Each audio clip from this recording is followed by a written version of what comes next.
Welcome back to Winners Win Football Podcast, where 90 minutes at the Real Madrid Stadium Bernabeu is a long time. But long time for who? Long time for the Whites. The roof is closed, but the rice cooks better when it's closed. I think you should open the roof because they stinks in there. You need to air out the shit that's in there. Everyone that spoke before the game, combined 11. One or two Arsenal players came in. Rodrigo, better than Saka. Better than who? This is the star boy. This guy is the truth. Every time he steps on the pitch with a superstar, he's the one that comes out on top. Nobody can ever say anything else to me again. Support Pillow is out. Because once again, this team is a team of men, showing that we are a true team. There's nothing they cannot do.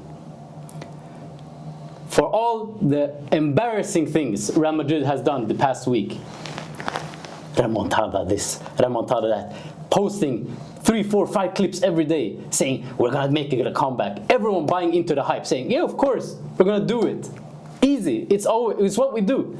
But not one person were saying how they tactically was gonna respond, how tactically they were gonna cope with us. And we saw.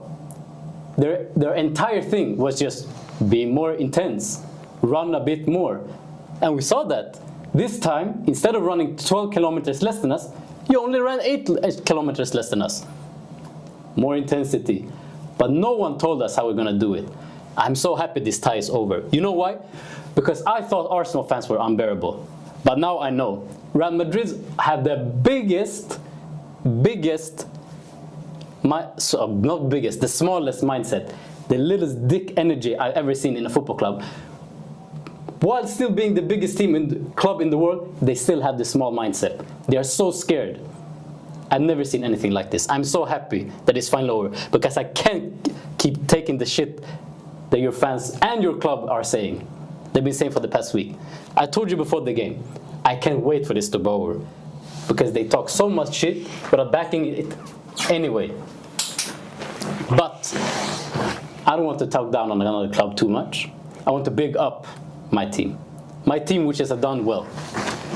So let's do it. Let's big up the players, and we'll start off with the main man himself, Mikel Arteta. What a guy. Go on. What the fuck I will tell you a story.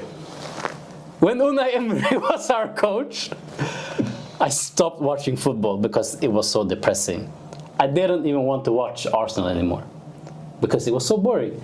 Mikel has brought it back. He's brought back the joy. He's brought back a team with men, intensity. You can't bully us anymore. People and teams used to kick us out of the game. Injuries, push, shove, anything. And we used to take it. Nothing we could do about it. But now, we are the ones that's pushing. We are the men who knock.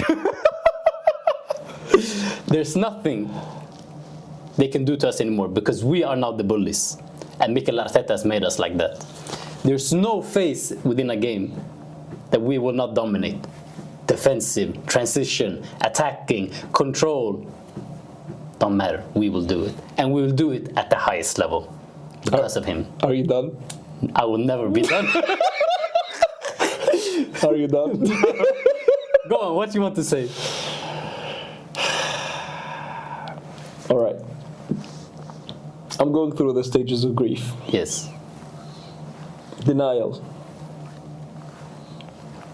I denied for so long. Of course we're gonna remontada. I denied for so long. I bought into the hype. I bought into the remontada. I said it in the last podcast.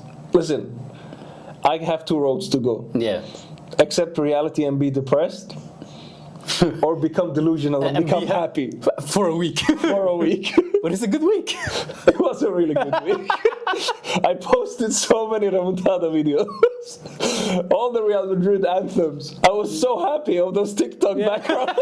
But yes, I was we're like gonna this. do it. I bought into the delusion. Yeah.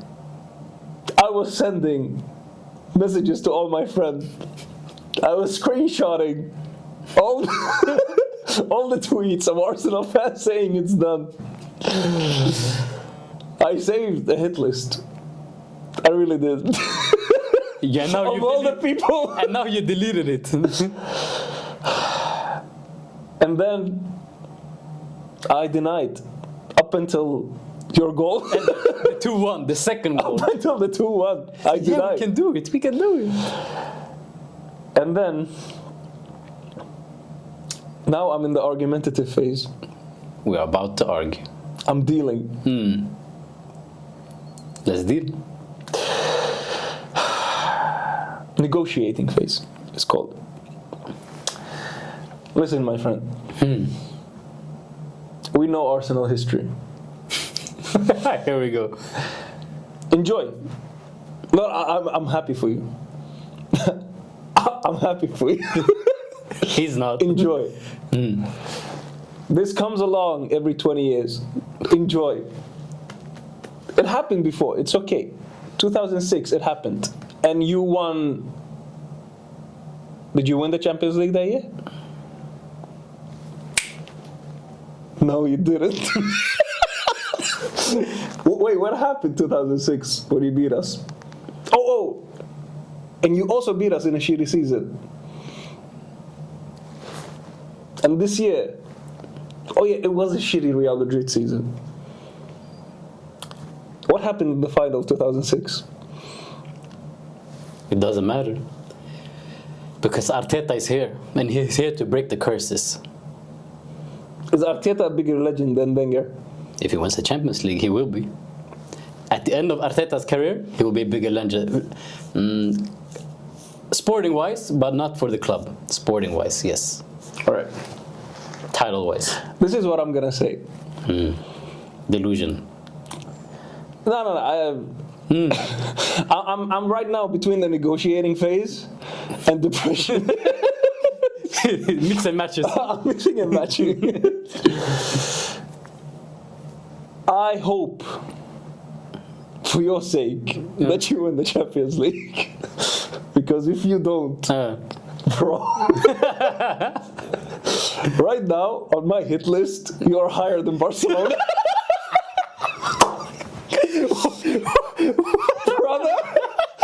Brother, you on my hit list is Arsenal, Barcelona, and no one else. Because you are the arrogance of these fans. Brother, we have 15 Champions Leagues. Yes, I'm gonna bring it up. I don't care. You have the 1-5 Champions League. I'm petty. 1-5. I'm petty, okay? If you don't win the Champions League, and this was all for nothing. It wasn't for nothing. No. If you don't win the Champions League, Then it's still not for nothing. what did you get 2006? I don't care. This is a different team. That team was on the way down. This is part of a step in the right direction. Regardless of what you say. Declan Rice's performance over the 2 legs solidify a status in world football for him. This shows that we are a serious team now. And people... No. I'm not saying you're not serious. But you are 100% a serious But you've said it before. Yeah. But many people didn't recognize us. People saying you have 0% chance of us going through. The people were saying that, not you, Yeah. but people. But now they will start to think, okay, maybe Arsenal are a true team. So we still have gotten something from this, regardless of what you say. No. Let me summarize my thoughts. No. It's been fun. It's been real. You are a very serious team. Yeah. You are a complete team. You are one of the most complete teams I've ever seen, actually. And I've heard that a lot. But I have kind of understood it, but I haven't seen it now you this way. Now you experienced it. Over 2 legs, Yeah. I saw the whole spectrum. Everything we can do. With the ball, you dominate when you want. Without the ball, Without the ball, you are disgustingly good. disgustingly good defensively. Yeah. And you have some crazy, mentally strong players everywhere. Yeah. Very talented. In defense, midfield, attack, everywhere. Every single position. But, and this has always been my big butt. Your big butt. Does Arteta, and you know I've said this before, Yeah. You've been Arteta is a great coach, great builder. Yeah. Does he win? Is he a winner's win? Is he a winner? And actually, if you think about it, Yeah. this podcast is created about Arteta. Basically, it's basically about it. Because all our discussions was, Thank you, Arteta. thank you. At least he's done He's done something. so many nice things. Does he win? Yeah. If he wins, A Champions League. if he wins a Champions League, this is how I put it. Barcelona, for me, are the favorites. Yes. Because of Hansi So Flick's far, so history far. So far, and yeah. because of what I've seen the whole season. Yeah. You are next in line. Yes. I would, if I give it percentage-wise, check my math. Yeah. It's gonna be Barcelona 50%, Arsenal 30%. How many percentages do I have left? 20. 20. Inter 15, PSG 5. PSG 5. Okay, fair. That's how my percentages are. I can't argue with it, but I still think we have a good chance. But If there is any two teams that can beat Barcelona, it's Inter and Arsenal. Inter and you. Yeah, You are almost perfectly suited for that. to beat Barcelona. Yeah. I think both us and Inter in different ways, but I think we're both, because we are strong defensively. Yeah. We have a great system for that. So let's go back to Arteta. Thank you. He Thank you, mister. is okay. I always respected his game. I always respected. I've never. No, the thing that I didn't realize before this tie was how he creates mental monsters. Guardiola couldn't handle the Bernabeu. Yeah. Klopp couldn't handle the Bernabeu. So many great teams have crumbled Yeah, they struggled. in the Bernabeu. This guy, you were unfazed throughout the game. And it's funny you say that, because the interview after the game, he was like, "Yeah, I've never played at the Bernabeu before," and he told, "You heard the stories, you know what it feels like." But as soon as I stepped on the pitch and I heard it, everything, I was like, "Okay, my God, this is a lot." If he felt it, he said Yeah. it was difficult at the beginning and he didn't know what to do, but he still had prepared adequately for the players to be able to handle And he it. called Guardiola the morning. Yeah. Doesn't that say enough about Real Madrid's greatness? The biggest rivals come together to face Real Madrid. What did? Please help me. And I still think, okay, this might be the delusional part of me. Yes. The remontada delusion. Yes, it is. I still think, had we scored the first goal, Yeah. the crowd would have been crazy. There would be a flow in the game that would have been almost impossible to stop. But your defense was so strong, preventing that first goal. From happening. Yeah. Yeah. It's like we stopped the problem before it even happened. And if we got the penalty, but no. But like, honestly, your defense was so strong. It prevented that first goal.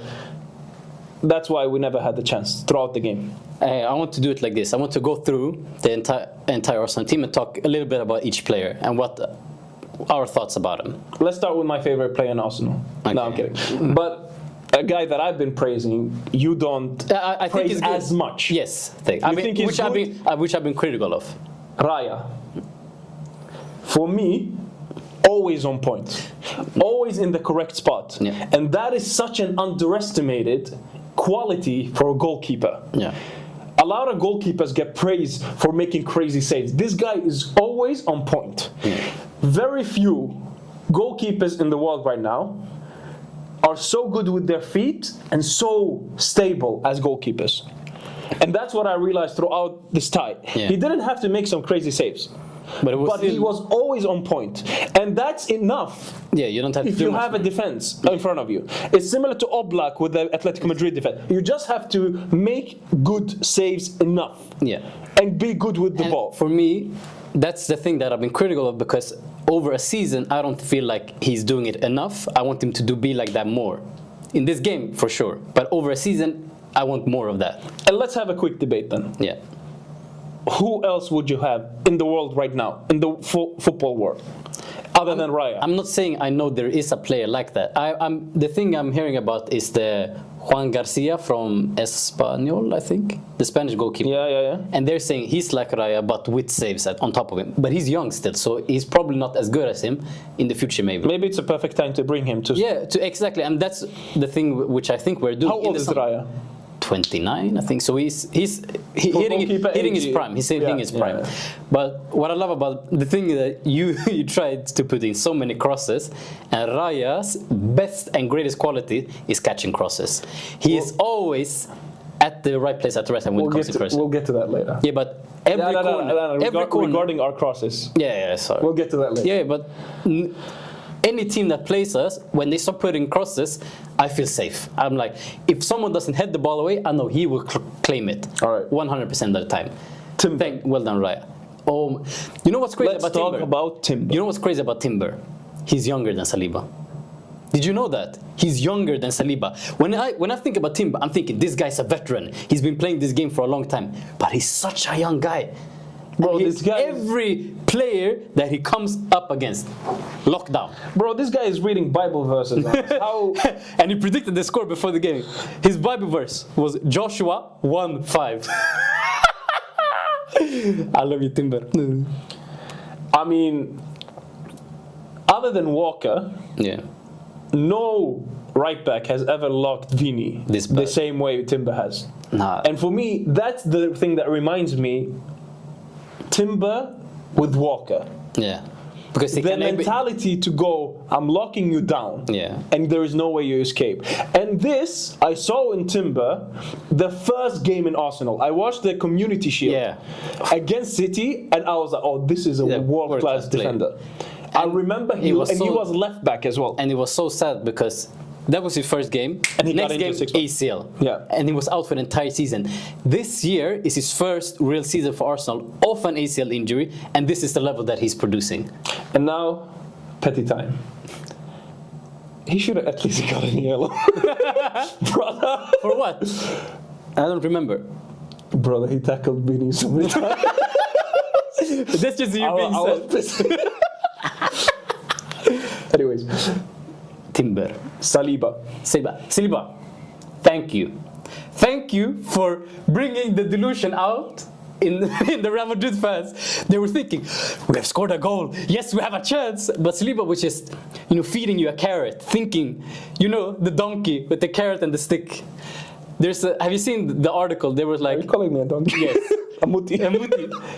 There's an article. There were like a group of young kids that caught a thief, and they beat him until he fainted. And then they woke him up, gave him an energy drink, so that he would get more energy and they could beat him again.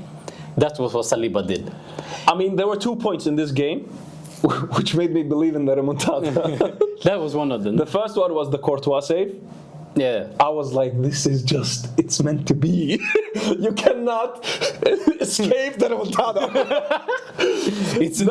The delusion just went from here to here after the Courtois save. Yeah. The second part where I got the delusion back is when Vinicius scored that goal and Saliba slipped. I was like, this reminds me of PSG when Donnarumma slips and Benzema scores. And the funny thing is, I didn't even see the goal because I was texting you like, hey, Saka just scored. And I'm like, huh? I missed it. Our text, the first half was so crazy. By the way, I was so serious. I know. My niece, my brother's daughter, was with us. She is now 6 months old. She was getting breastfed. And I didn't leave a single swear word left in the Arabic language. I was screaming at everything. Ancelotti, the referee, Salim. So I texted you a lot of shit.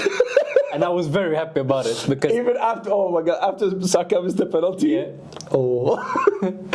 But I was happy. It's okay. Yeah. Now, Kivior. My God, when Gabriel got double header, did you see it against Endrick? Oh my God, that's quality. I know the first one he didn't mean it. He's a Nacho, but exactly. But I think it's better to be able to come in. No. He gave it. No. Let's not talk shit about Nacho. Brother, of course. Man City away, he locked it down. Champions League final, he locked it down. Yeah, okay. He was. I have to respect He him. was not great. Large part of seasons, yes. But when it mattered, in moments, yes. Go on. But Kivior, every time he's played for us, I think when he's played with Saliba, they've never lost a game together. And for him to be able to come in last few weeks before Real Madrid, when Gabriel got injured, I was worried. I'm not gonna lie. The first game, I was like, yeah, this guy is not gonna do it. But the way he stepped up for us, I'm so happy. I will always have respect for Kivior for showing this the level that he's shown us today. The tackle that he on the counter attack, you guys countered on us. It was Saliba and Kivior back. And he gave a great side attack. I think it was on Vinicius or Rodrigo. I'm like, this is Maldini level. Yeah. It was perfect. And I said before the first leg, the thing with Kivior that he has over Gabriel is his passing. He's such a good passer. Every time, there were so many times, you guys were trying to play the ball hard to your strikers, and it came at him at such a high pace, but he still just jumped and passed it to our midfield at high speed. And he diffused so many attacks and countered instantly. I can't say enough to praise him. He's a great guy. I'm so happy for him. But now we come to the real man. Miles Lewis Skelly. Oh my God. Just before the game, sitting at the Bernabeu stairs, watching his phone, laughing. Not one single drop of nervousness within his body. No signs of stress or anything. Bro, you can't take the ball out of this guy. It's incredible. At 18. And his defense is good. He's good. He's... The run in like the 80th minute, you were trying to pressure us. He was like, it's okay. Walking through the entire team. And he just diffused your entire pressure in that moment. And after that, it was like, okay, whatever. It was over. This guy, he's bringing a variety to our tactics that I don't think a player has done since Zinchenko. But the thing with Zinchenko, he was a liability in defense. He could get bullied. Nobody bullies Miles. This guy is the truth. At 18 years old. 18 years old, to come in, but not even that. This is his debut season. First professional season in your career. Scores a goal at City. Mocks Haaland. England debut. Scores a goal. First of legacy, the Thomas Tuchel legacy. At the Bernabeu, lockdown. Although, a lot of 18 years old have just outshined in the Bernabeu. Yeah. I feel if Ethan Nwaneri played, he could have scored easily. Probably. But still, there's so much good thing to say about Miles. I mean, this kid is here Miles, to stay. I was wrong about, actually. I haven't seen him, but I didn't criticize him. But I was like, oh, this is another Arsenal guy. That another Ainsley Maitland-Niles. He's good. Yeah, I love him. I can't. Partey, he's good. Next. Thank you. Case closed. Not yet. Declan Rice. I see there were people before the Champions League tie. They were like, yeah, Rice is not that good of a player. I never said that. No, not you. But I'm saying people on like Twitter and stuff. They was like, yeah, you're gonna see Bellingham. That's a proper English midfielder, whatever. This guy, man of the match, home and away to Real Madrid. Was it a penalty? I'm saying you said the first one was a penalty. This was less. So according to you, it's not a penalty. Okay. He was a good player. I love him. Let's just go different aspect of his game. He always gets the ball. Yeah. The tackle on Bellingham in the box, I was like, oh shit, this is a penalty. But it was perfect. Yeah. And he was so far behind him, but he still recovered. The driving of the ball, especially in counter-attacks, and I've seen this a lot of times whenever I watch Arsenal. Yeah. Even like last season, I remember there was a last-minute goal that Odegaard scored. I don't remember, but wait. Yeah. He drove the ball. He carried the ball. He carried the ball. The counterattacks are dangerous because of him. Yeah. Shooting. Now free kicks. Set pieces. What can this guy now do? For me, when I think about the center defensive mid players ever, Can you tell me a CDM, a 6, that can carry the ball the way he does, which we spoke about, that can defend like he does? It's not that only he defends his part, he defends across the entire pitch. There were so many times he tried to counter us, he just took the ball. He defended space perfectly. Set pieces, both corner, free kicks now. Attacking, clutch moments in games. Mental aspects, leader, everything this guy has. There's not a single player that has all of these qualities that Declan Rice has. Except the free kicks, I would say prime Modric. But even Modric, for sure. But Modric is a more attacking version of a Rice. But Rice has the height, he has the strength. Then you didn't watch prime Modric. Because in Zidane era, Yeah. Modric was covering, he was a right back, he was a centre mid and a right winger. He's the proper box-to-box, Modric. Yeah, he did everything. Yeah. Like he could be a CDM at points, he could be a CM, and he defended as a right back, he defended as a right winger. Anyways, but Declan Rice, this could be amazing. How old is he? He's 26, 27? It's looking long. I mean, England have some crazy players. Just him and Bellingham alone. Saka, just out of this game. Yeah. Saka, Bellingham, Declan Rice, Miles Lewis-Kelly. Yeah, from this Just from this game. That's enough to build your entire team. Trent soon in our Real Madrid. Crazy. Declan Rice, I love him. Ødegaard. Can I start? Go ahead.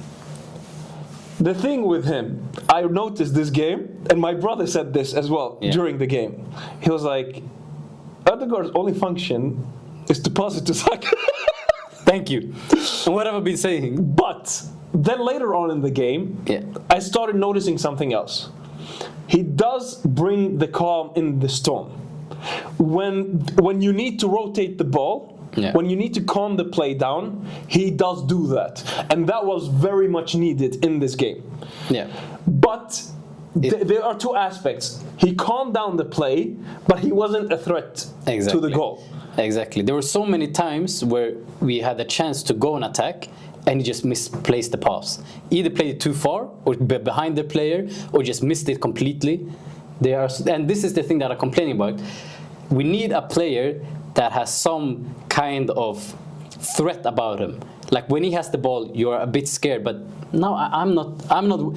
If I was an opposite fan, I would not be worried with Ødegaard on the ball because I don't feel threatened by him anymore. So here comes a similar question that I asked about Raya, that I want to ask about Ødegaard. Yeah. Who else in the footballing world would you take over Ødegaard? For me, this is an easier position than Raya to replace. There's Florian Wirtz. There's Morgan Gibbs-White at Nottingham Forest. I love him. I think he would add something to our midfield. Bruno Fernandes. I mean, why would he play for a 15th place team when we could play for just lost 4-1 to Newcastle? Bruno Fernandes. A Cole Palmer. Why would he play for a team that's not outside? I guess Florian Wirtz is the best option here. And I read the news that you're allowed to spend £340 million this summer. And for me, I think like if we sell an Ødegaard, that would bring in enough money that it wouldn't cost as much to replace him. Because I think he has resale value. You criticize your owner of the club before. Yeah. That they are not willing to bet everything. For me, Berta, and then now you're allowed to spend 340 million. Yeah. That's a good club. Yeah. No, but they have done well. And they had so much patience with Arteta. Yeah, no, I think they've done well to get us from the position where we were like 8th up until we hit the Champions League. So we were going like this, and as soon as we hit the Champions League, it was going like this. And I was like, but this is the time where you're supposed to go like this instead. Now you gotta keep spending the money. It's not that you just arrived and then you stop. No, you have to keep going. And they are doing it. And now they might. I don't know. We'll see in the summer. This summer transfer window is very, very important for us.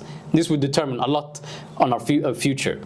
But Ødegaard, for me, one of the more replaceable players in our squad, honestly. Then you have Martinelli. I'm so happy for him because this guy is one of the least selfish players in our squad. He always works so... Okay, Martinelli works so hard for the team. There's nothing that he won't do for everybody else. And I'm so happy that he got his moment because he did everything that he could ever want from a player. And for me, it's what I love. When I started enjoying Arsenal again under Arteta, no, it was before actually, it was under Emery. I was starting to enjoy it was when we were playing like cup games. We had this team where he used to play a lot of academy players or players that were not getting minutes in the first team. And that team was like when Tierney came, we had Joe Willock, we had Martinelli, Saka, Emil Smith-Rowe. Yeah, but he was out on loan. But it was those kinds of players. And when they were playing, I was like, I enjoy watching this team more than the first team. And they scored. Martinelli and Saka together, they were playing on the left side because Saka was a left back then. So they were playing together on the same side and they were combining for so many goals. And now for them to combine and play together and score at the Bernabeu together, after all these years, I'm so happy. I'm so happy for Martinelli because he's been a lot of critic from Arsenal fans and football world because he has not been as good as he's been the first season when we challenged. But now to score at the Bernabeu, to seal the game, to win us the game, perfect. I'm so happy for him. And you see the video, as soon as Merino picks up the ball in midfield, he's looking at him and just on his bike, he just run full pace. Always brings the energy. What the fuck was Fran Garcia doing? Brother, you just came on 20 minutes ago. Martinelli has played the whole game, and you don't touch him, brother. Yeah, that's for Fran Garcia to think about. Martinelli, thank you, man. Now we have. Did you see the nutmeg on Endrick? On Endrick. That's when I kind of like, okay, the game's over. But yeah. Because Endrick was my hope. He was my last hope. Maybe he can bring some chaos or something. The big black hope. What?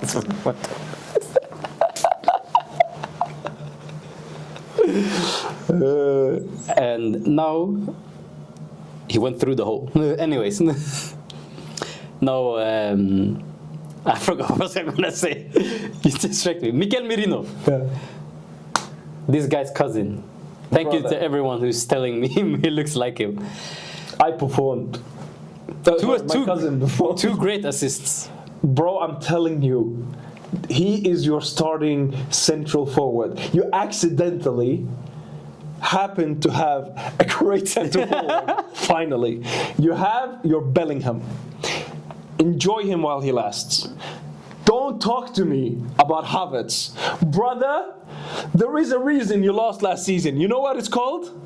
Havertz. If you didn't have Havertz, you wouldn't have lost that game against Aston Villa.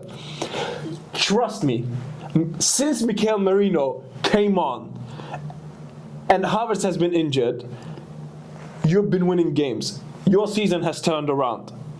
Enjoy him while he lasts. I like Kivior. I will always have respect for Merino for what he's done. You can see it's not easy to play as a striker when you're not a striker. Mbappe, right? Brother, but this guy. are you telling me? No. Let's fucking. You told me we needed the Havertz in this game. Out of all people that we didn't need, it's Havertz. We'll discuss it later. No, I'm talking about a player that brings the superstars together, that makes it gel. Merino. Havertz. Brother, Havertz is a useless piece of shit. Brother, he's a net zero. Nope. Brother, he's a net zero. Nope. In what aspect? Every aspect. There's nothing that this guy can. Wait. How can you go against Merino after he I'm not saying I'm not going against him. I'm putting you against. I'm putting you in a corner. I'm already in the corner. Havertz comes back next game. Okay. Fully fit. You're facing Barcelona in the final. Who do you choose, Merino or Havertz? No. Just full on. Merino or Havertz in a Champions League final, both are fully fit. Havertz. You're crazy. You're crazy. It's true. And I thought I had delusion. No, but honestly, No. Let's not leave this. Aren't you just sticking by it because you're stubborn? I am stubborn, but but I believe in Havertz because I've seen what this guy can bring us. And you haven't seen what Marino brought you. Yes, but Havertz is He better. brought you the biggest night of your life. I think, but okay, let's prove. Then in that game, you can have Marino behind Havertz. You can have them both. The God gone. Please, please take him. All right. Now on to the winner's win. The winner's win of the week. My boy. Bukayo, blood clot Saka, little chili, star boy, God's favorite. Let me just summarize Bukayo Saka. Yoda. Bukayo Yoda. Bukayo Yoda. Henry. Who the fuck is Henry? This Henry Henry. Thank you. Had an interview where he talked about when he was watching the academy players. He was coach for the academy. He coached for the academy. The only names he was hearing about was Reece Nielsen. We were hearing about Emma Smith Rowe. Saka was never mentioned. Because he wasn't the talent. Because he's so calm. And he's gone under the radar For so long. For me. For everyone, I think. This guy has one of the strongest mentalities I have ever seen. Yes. He defends like he's a right back. And that, Bro, he stopped Vini so many times. and that's the thing. You are a superstar. In your mind, when they ask, we've talked about it, when they ask about Vinicius and Mbappe level, he's like, I'm already there. He himself thinks, I am one of the greatest players in the world, but he still plays for the team. He still runs back and defends for the team. Is that not good? He's good with the ball. Yeah. He is so calm in front of goal. Both feet. Both feet. You can show him Not the left. great with penalties. Yes. But the mentality is to still go at it. to chip, miss the penalty in the Bernabeu, and then Go for again it. and Go chip for the chip. over Courtois. Who's a big keeper. He's a big guy. Crazy. And that's the thing. When he chipped it, at the penalty, I mean, people was like, oh, why did he chip it? I like it. That for me shows the nonchalance. Him believing himself. No player, a player that is scared. Not a even player that is nonchalance, scared. confidence. Exactly, nonchalant and confidence. A player that is scared would never try something like that. This guy shows at the biggest stage, in the biggest moment, I'm willing to do some crazy shit like this. That's why I liked the thing. Even though he missed, I don't care. Because this showed me that he's taking the steps into becoming the superstar that I know that he is, but now people will see it as well. So, let me put you in a scenario. Okay. Arsenal win the Champions League. Yes. Never gonna happen. Let's say they win. Yeah. Does Saka win the Ballon d'Or? No. He's been if he wasn't injured If he is this good throughout the Champions League run. throughout the Champions League run. If he wasn't injured and kept because the pace, the way he was playing before he got injured was crazy. I think still he has the most big chances created in the Premier League this season, and he was out for 4 months. So this guy was putting out crazy numbers. He was contributing in crazy ways for us to be able to compete, but he's been missing too much.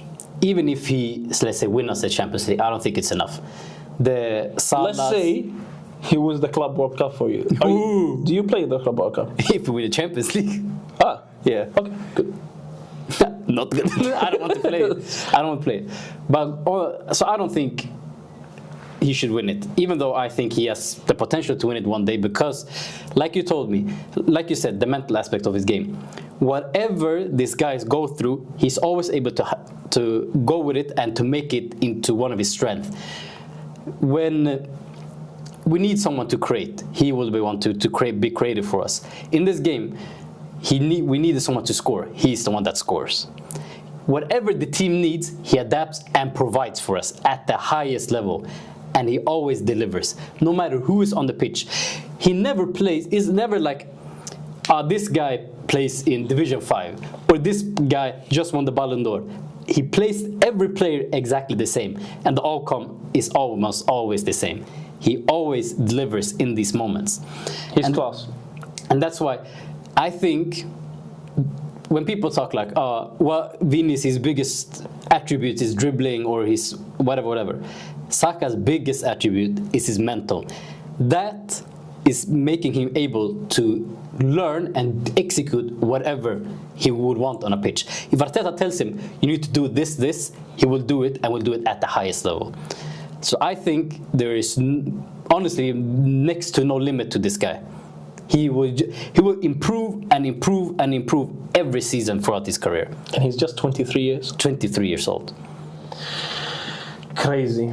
I don't want to hear anyone, not you even, no Foden, no Bellingham, Bellingham, not the same. Foden, Palmer, people saying Rodrigo in the combined 11. I mean, nobody should keep this name out of anything. Okay, Lamine and him are.